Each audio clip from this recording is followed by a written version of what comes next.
Hello again, Wargaming enthusiasts, and turns out I'm actually sick, so not only am I not up to my full capability, let's say, I'm also under the influence of mind-altering drugs.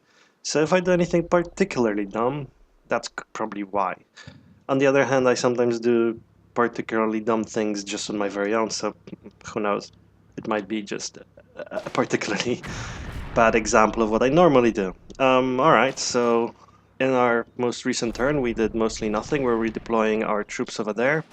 Our infantry here gets shelled, and they've taken a casualty. I might actually have to take them out of there in the end. But they're doing such a good job spotting.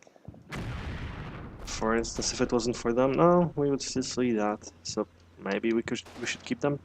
And our tank is just pounding away at empty space over here in hope that he and hope he does something like that. Except that should have worked. Wait, that was a hit. That was so a hit. Anyway. So you want more of that, just more effective. And we see the enemy armor has redeployed, which is fine. It's not. He's not in any of my firing arcs from my armor. I don't think I have the ability to move forward, as I think I said. At least until I get my stuff over there. And my stuff is still moving up. Alright, but we're certainly making way. And the armored car is moving over there. Alright. Well. Well.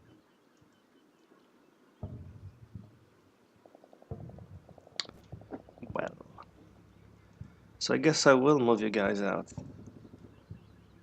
And I think I'll move you guys up here. And I think I'll also set your firing arc back so you don't fire at anything else. Make that fast. Okay, that is fast. Okay. I'm using fast throughout this battle, and that's probably why it's been going so chaotically. It's not a very reliable way to operate, doing everything quickly. Alright, so this guy here...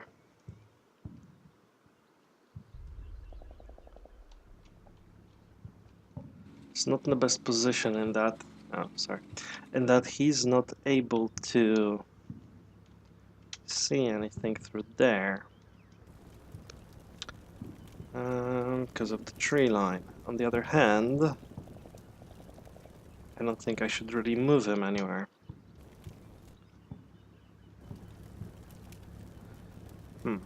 So what do we do? What do we do?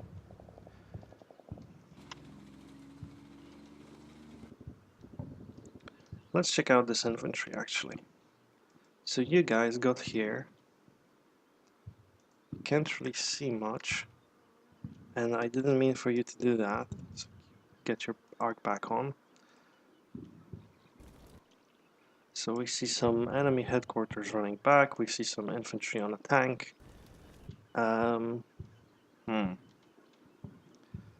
Can't really trade tanks. I mean, our own tanks for tanks. So we can't do something like approach this forest here with 2 tanks and then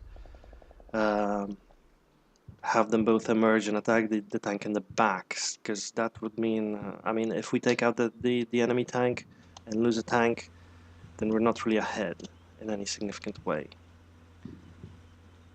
Because then we have 2 tanks left, and he has 2 tanks left. So he's over there. We're over here. We don't see anything. At all.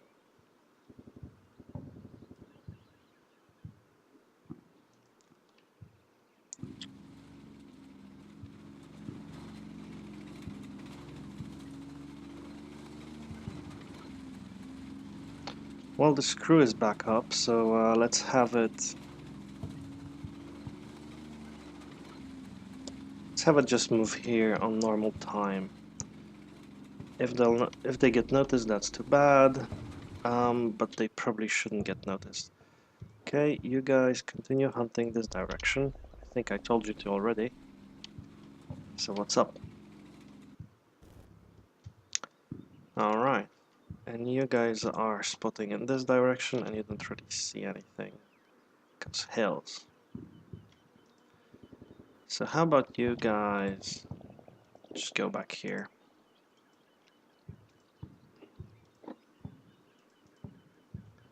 And rejoin.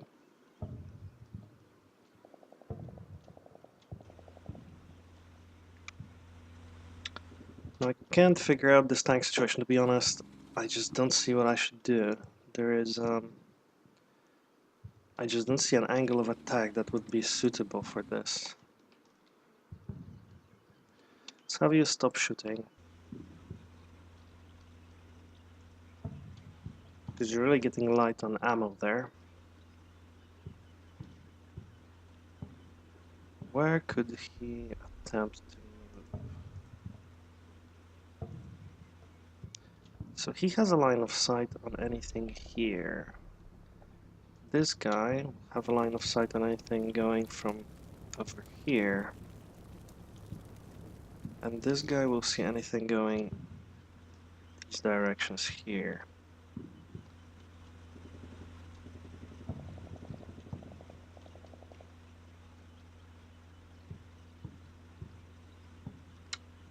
Huh. I really don't know.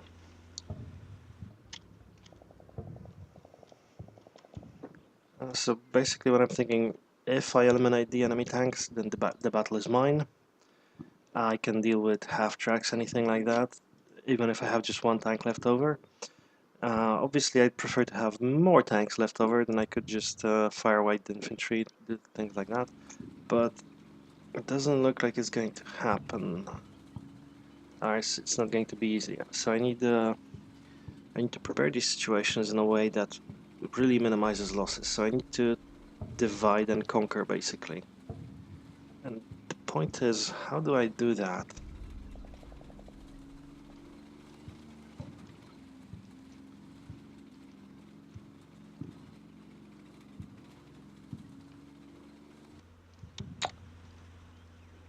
So maybe I should attack this tank here. Oh, sorry, this tank here. Somehow. Can be seen from over here. So if we moved our tanks, like two of them, to this house here.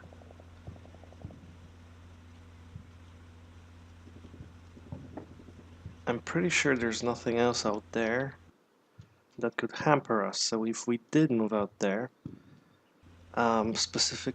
particularly if we managed to just distract him somehow, maybe he would move up or something like that.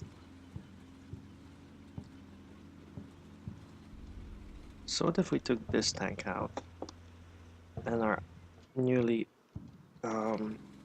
reinforcing tank? So take this guy and then indeed do something like moving up here and trying to get a line of fire on them.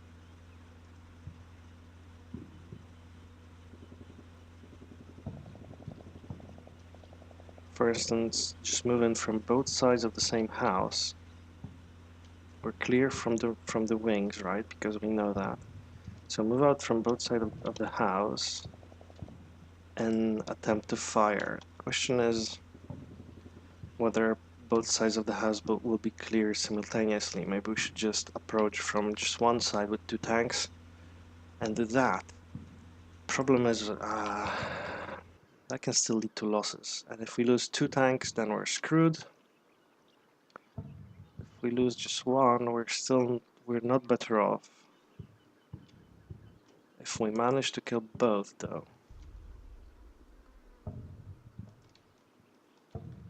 I'm a little worried that this tank is not burning. Let's actually take a look at it. Because if this tank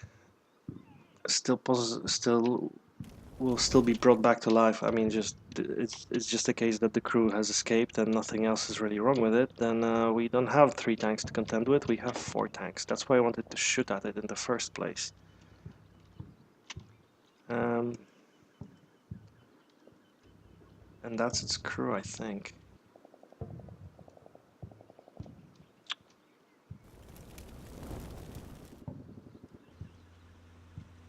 Alright, so my general thoughts are we're going to try to engage this tank from far away, which is not a great idea, because we can't advance in the city. And we're going to do that once this tank is here. My reinforcing tank of who are you? Of Captain Navruzov. So when he gets here actually, then we will start figuring this thing out. In the meantime, I think we'll have you reverse back into the forest a little bit.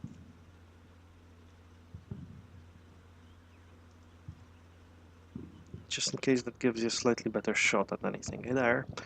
But probably not. Nevertheless, it will be a preparation for withdrawing him and moving him back here, behind that house. And we might do something, some sort of diversion over here. So we might have our command squad in here try and fire at the guy on top of the tank. See if the tank moves, reacts to that. Just basically fire at us. And if it does, that would be a great opportunity to just move in there and fire at it. We know we can see him from this house, so there aren't any significant hills or anything like that. Alright, I hope not. That would be, and these guys also see him. That would be... Sorry, so we should have line of sight from here, I hope.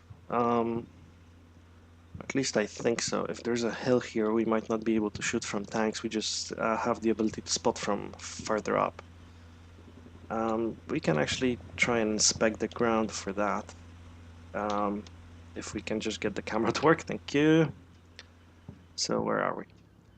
We're here. We should be going to the right. Okay. So that's that tank over there, right? If we turn the trees back on even further, then we see we can find a spot here between the trees where we can find where we can shoot at the tank, and he shouldn't be hauled out or anything like that. And we can also just approach him from between trees. So that could work. The question is also whether I want to use only the 2 tanks or the 3 or 3 tanks at my disposal. And the answer to that is I don't know.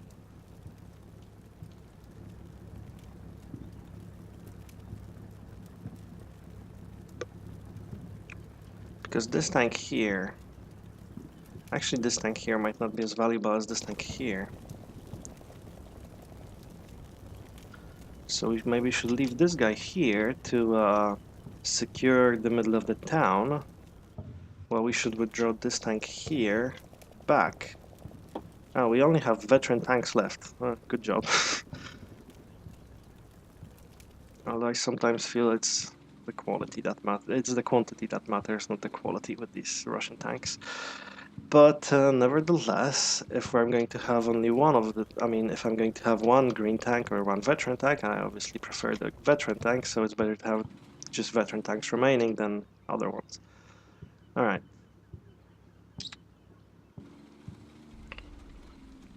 So, if we want to withdraw from there, we want to withdraw quite significantly back.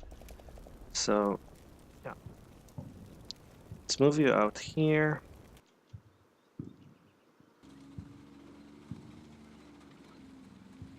Right here.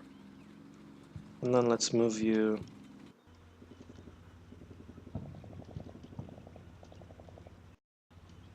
What's wrong with your camera?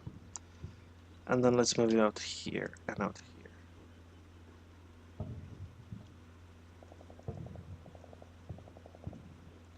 Alright, that could work. Let's modify you a little bit because I think you're a little too far out. There you go, something like that. So yeah, we're going to do that flanking maneuver, and now I only need to figure out whether I want to move this guy or not. Well, if we move him, he will have a line of sight further this direction, which might be helpful. I also don't want to be seen here, I guess. So we know that they know that I'm here because I've been firing at them for a constant amount of time. And that's probably not helpful. Or, indeed, we could use you as a distraction. Then again, the last time I tried using one of my tanks here to fire blindly at that tank over there, that didn't end so well, but still, we could use that. You could actually fire up all the way up there.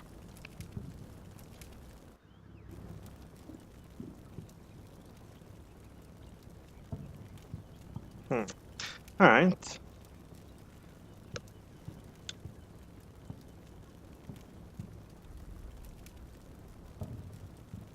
So do we want to do that now, or do we want to wait for our other troops to arrive? If we do that now, he just redeploy.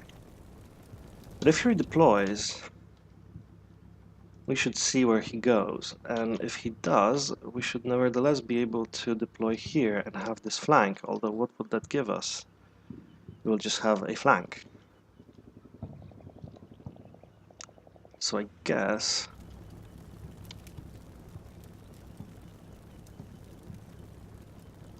we'll have that wait for a minute, and that will probably mean it will start next turn. Alright, so I think that's it. Quite a lot of very meticulous planning with respect to 3 tanks. If I did that amount of planning before, we were rushing about with tanks in the middle there. I mean, all around, everywhere really. I probably would have had more tanks available at this time, and the enemy would probably have the same amount of tanks available to him.